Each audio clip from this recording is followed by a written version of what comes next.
Good evening and welcome to the State of Union City. Thank you for joining us virtually tonight as we continue to chart our path forward safely through the pandemic. Let me begin by acknowledging all of the continued efforts and perseverance by city staff and community partners to provide support to the community and our businesses during this current phase of the pandemic. Partnerships with organizations like the Alameda County Public Health Department, Bay Area Community Health, and Precedent Labs have provided testing and pop-up vaccination sites at locations across Union City.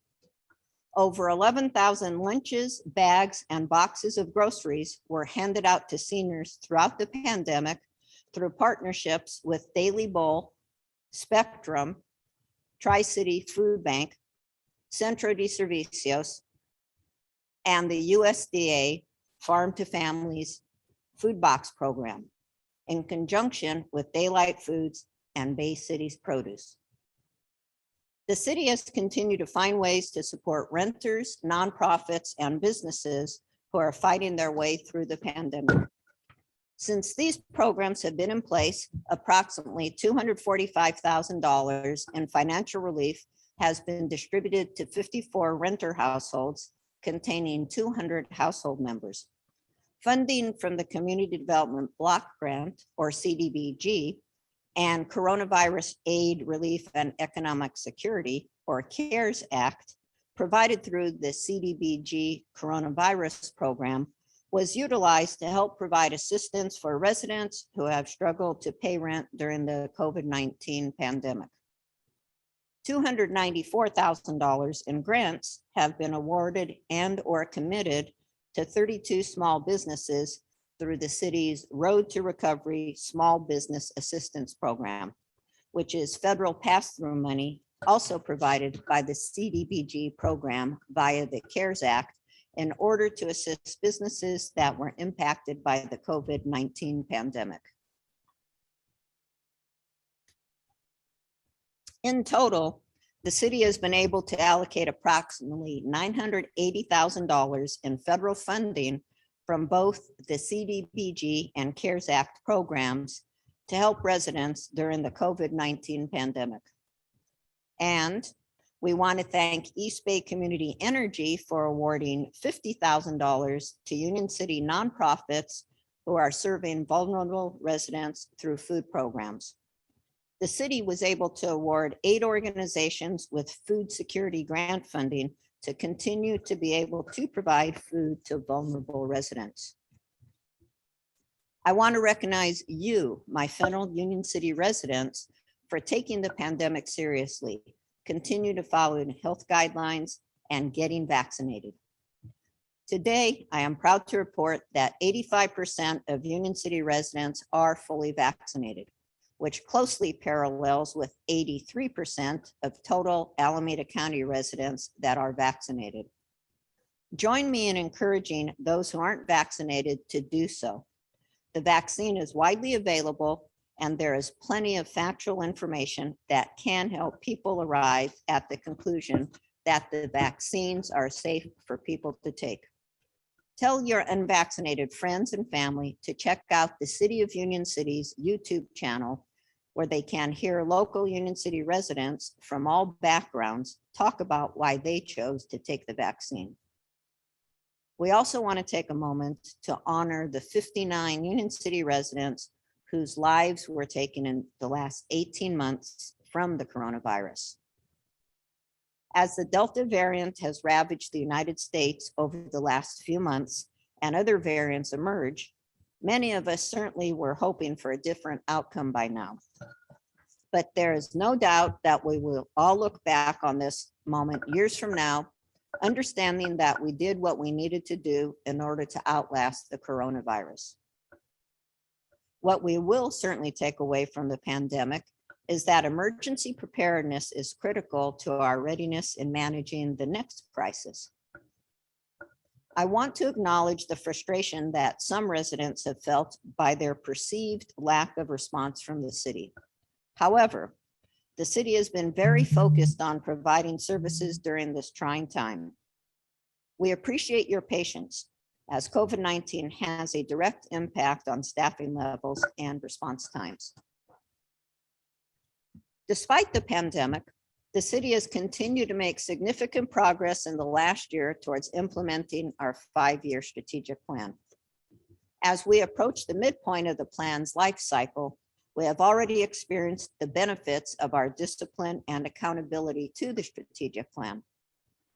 Since its adoption in 2019, the strategic plan has helped the city to stabilize its finances and maintain its operation by providing the community with public safety and clean streets, maintaining parks and community services, and recreation for people of all ages and life stages to enjoy.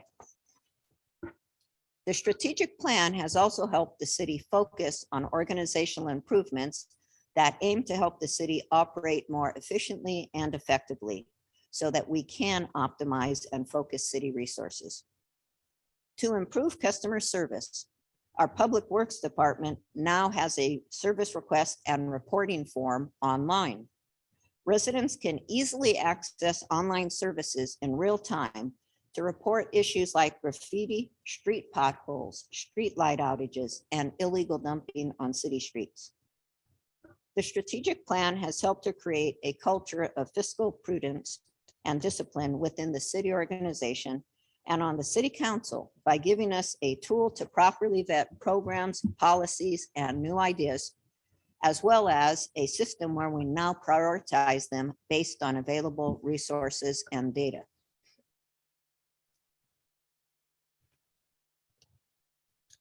Despite navigating a national emergency, city staff have carried out Herculean efforts to accomplish many of the plan's strategies. These accomplishments include the passage of the Utility Users Tax Measure WW last November, which will protect essential city services like senior citizen support and meal programs during the COVID-19 crisis and recovery, 911 emergency and paramedic response, street and pothole repair, fire protection, disaster and health crisis preparedness, youth violence prevention and drug intervention programs, and other city services. The revenue generated by this measure replaces revenue from our retirement of the public safety parcel tax. Another notable accomplishment is Union Landing was rezoned last year to support the operation of our first cannabis retail location, Floor. It is our understanding this is the first cannabis store located in a retail shopping center in the country, and it is attracting widespread positive attention from the retail sector. Our police department and city made extensive strides in engaging the community to listen and learn on ways to reimagine policing in Union City. Our engagement efforts helped the police department identify 4 key areas of focus: transparency and accountability, hiring and training, mental health and social services, and community policing. Our police department adopted these 4 priorities in their strategic plan that will be presented to the city council later this year. Further, the city council assigned the Human Relations Commission to study diversity, equity, and inclusion. This endeavor will study disparities among people from different backgrounds and will help the city council understand what we can be doing to instill practices of diversity, equity, and inclusion in our service model. Another accomplishment is the renewal of the Business Improvement District for Union Landing, which ensures businesses in Union Landing can thrive and receive basic support like landscape maintenance, garbage and recycling, and public safety, along with support for marketing to increase visitors to the shopping center. Beyond these accomplishments, the city remains steadfast in our efforts to build fiscal stability. Many who followed along with us over the last few years know about our determination to address a long-term structural deficit to the general fund.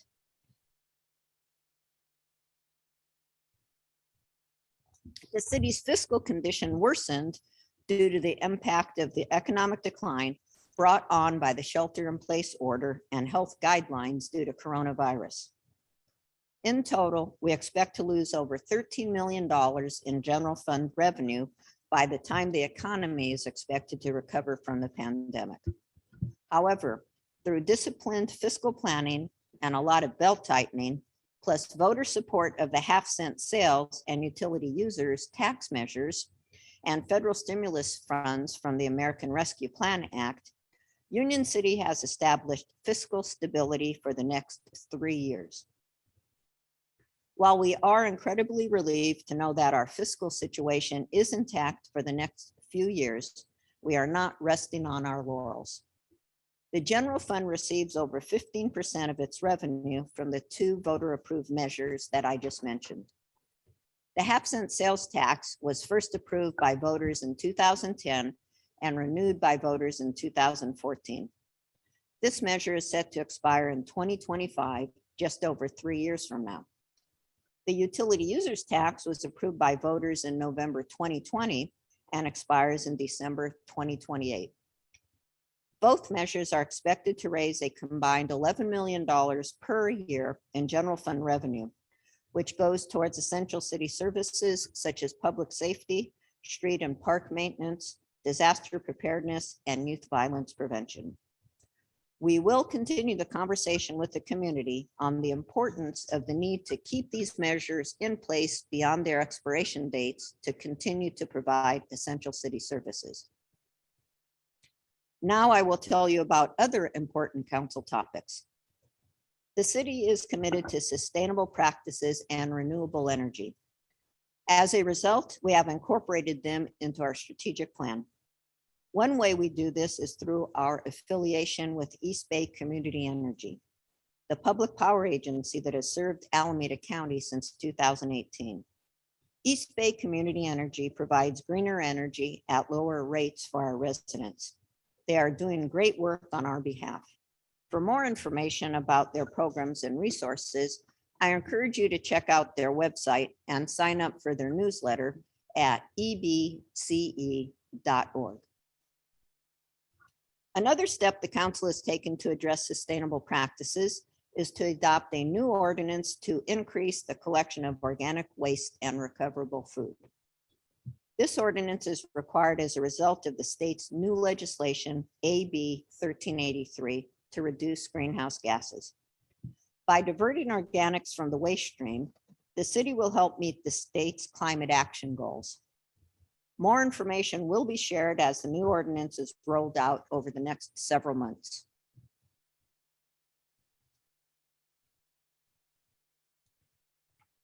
The city is also reviewing its ordinance on fireworks. Just this past July 4th, there were 169 calls for police service, 10 total fires, including a fire that damaged 2 homes and 5 vegetation fires, as well as a medical call that was directly attributed to fireworks. In response to ongoing public safety issues, the council agreed to take action to reduce the illegal use of fireworks. We are considering increasing the fines from $100 to $1,000 for the illegal use of fireworks, establishing a social host ordinance, which means that property owners will be liable for the illegal use of fireworks on their property, and reducing the hours of use for the safe and sane fireworks. The council also engaged the community to understand how they felt about fireworks. We recognize many of our local nonprofits benefit from the sale of safe and sane fireworks, but frequently safe and sane fireworks are used to mask the use of illegal fireworks. The impact of illegal fireworks creates unsafe situations. We have many projects underway in Union City. Many of you have noticed major construction projects in our roadways during the past year. Alameda County Water District recently completed the first phase of a major water line replacement project on Alvarado Niles Road. Also, PG&E is continuing to improve a major gas line on Dakota Road. Both of these projects have been inconvenient at times, but we welcome the reinvestment in our community by our utility providers. Coming up over the next few years, you will see ongoing roadway work throughout the city. These projects include ongoing repavement projects, including Dyer Street and Dakota Road. You will also see the addition of bike lanes on Union City Boulevard. With a soon-to-be updated bicycle and pedestrian master plan, over time, you will see bike lanes added to many street improvement projects. The Quarry Lakes Parkway and Trail Project is the new backbone infrastructure that will serve development around our BART station. In the next 10 years, the City Council could see an additional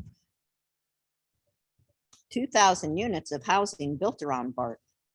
Quarry Lakes Parkway will help provide the access and utilities to support all of the new growth.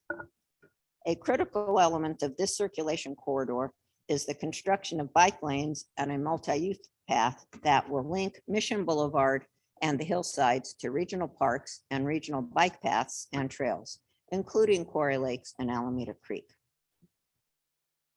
The council recently accepted a $4.2 million grant from the Alameda County Transportation Commission, which will be used for the final design of Phase 1 and 2 of the Quarry Lakes Parkway project. Phase 1 will construct a portion of Quarry Lakes Parkway from 7th Street to Mission Boulevard.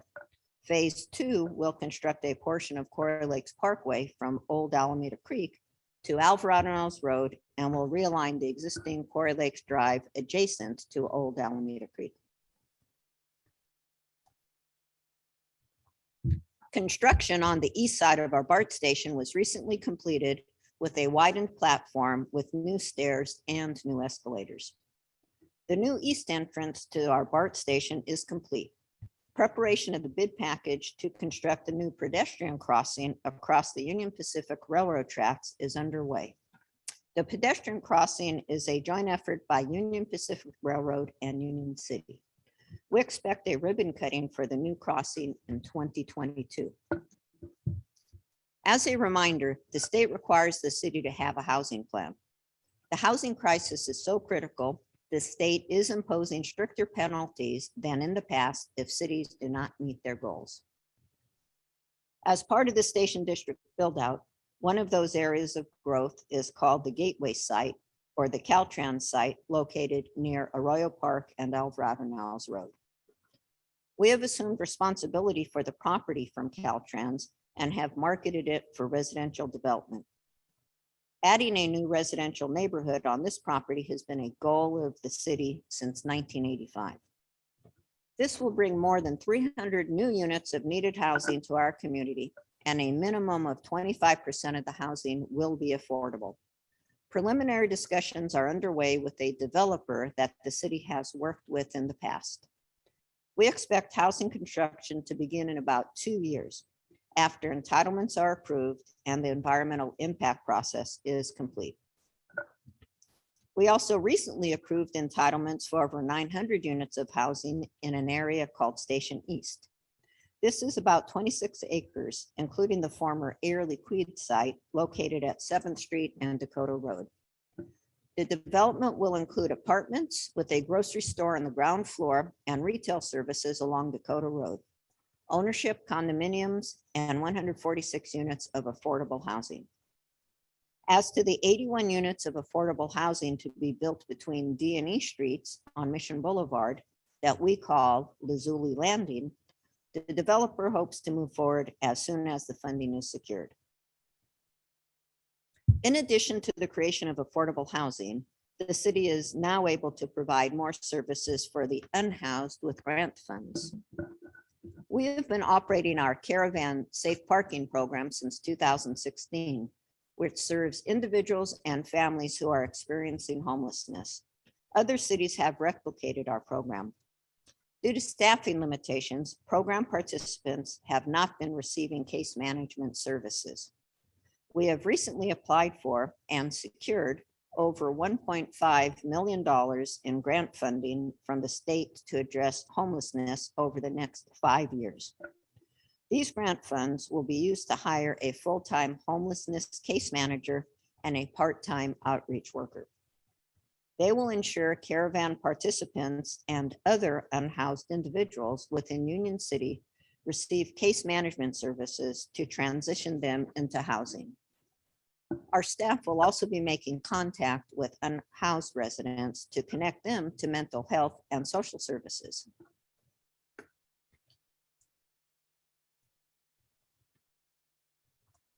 As you all know, 2020 was the year of the federal census. Now, with new population numbers, Union City will be updating its voting district boundaries in the coming months.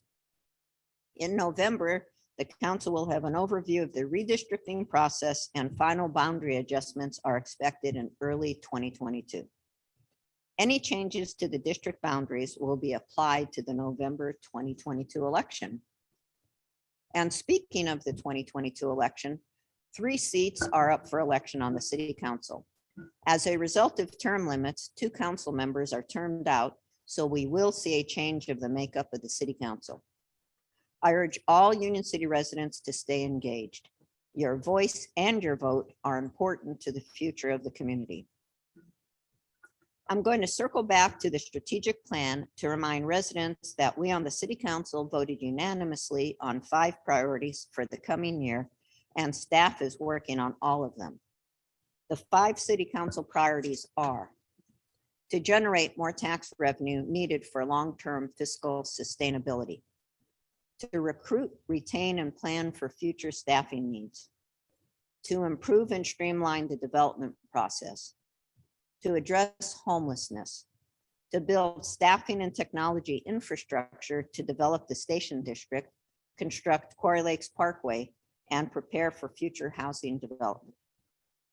Remember, we are all in this together. I thank you all for listening this evening. Now it's time for questions.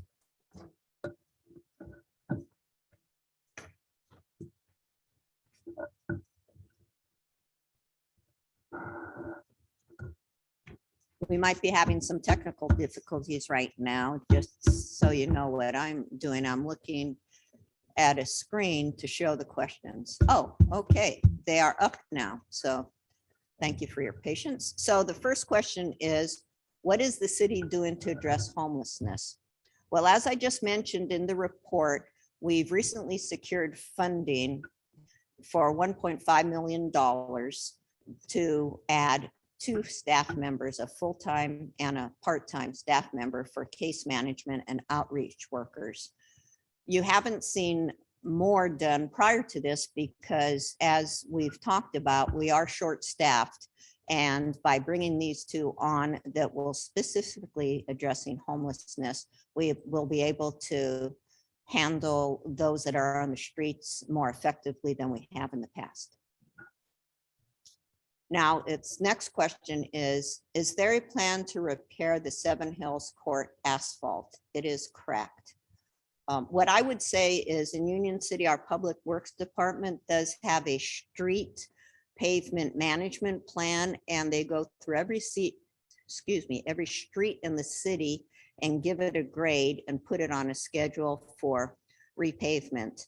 As to where in the plan it is at this point in time, I am not sure. So whoever asked that question, if you'd like to email staff, they should be able to take a look and give you an idea as to when that is in our scheduling over the next several cycles.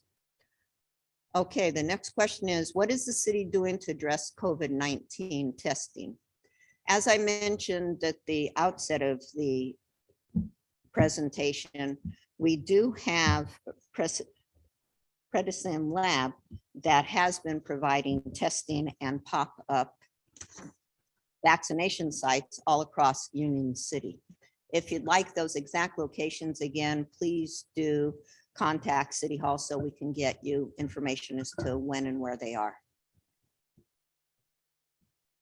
That is about it for the questions that were asked online. So thank you so much and have a good evening.